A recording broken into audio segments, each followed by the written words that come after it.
ole chi vai le vek ole ton tuma chuan radis pickle kan siam ve le thunga phai lampang thar a mel hi alang fresh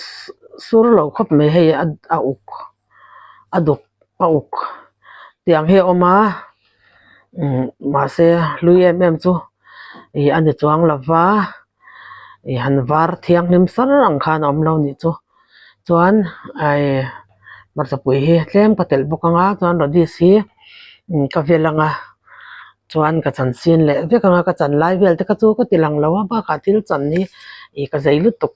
lawa ka thiam vak lawa arei mai me chubang chuan kan velanga kan chan photange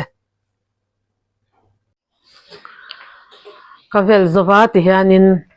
ka silfaya atui hu kha tiang ka da thlor le a kan da hil le photanga chu mi zo ka chan sin chau don ani a hu hi om lo ram se tui hu hi ma chuan kan en zel don nia ole ti khanin ka chan sin te in hei hetiang te khang ka chana chuan marchapui hi pum som ka tel boka chuan tel hi ml zani somnga amang photanga atul le leibel turin chuan masala kha red chili powder kha fian te ni le chan ve garam masala fian te ni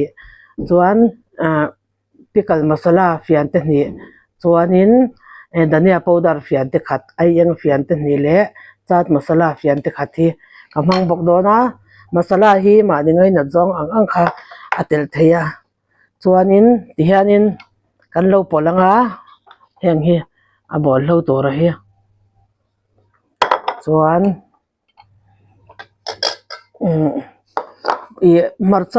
marcha mu hi kem ka tel bel bok dona marcha mu mui fian te ni hi ka tel bokanga chuan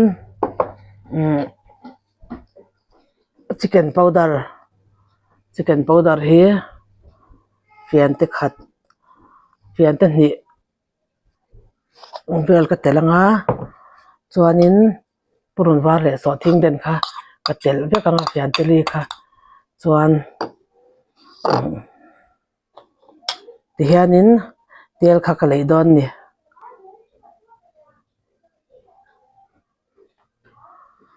tihang ka chopol vekanga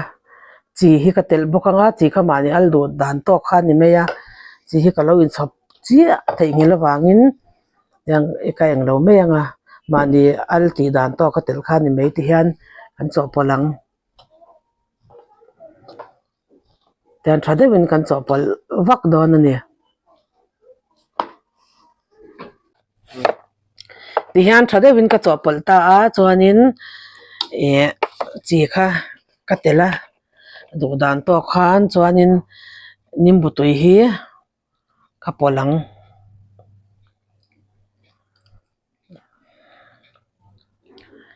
choi fian thu mangvel ani ang ka pol du chuan vinegar kha tel thei to wa mani du zok kha ni me chi hang kan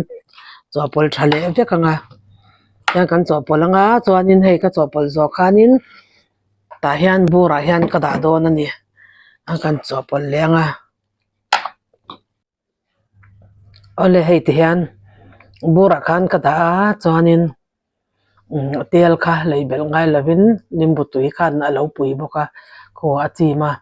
ti khana da that rei thei em ani rei taka da theiat khotia chim khan mo ho ai ka ti banga alo leng lawa ni chu kan ai ngal me don ni ti han hei po hi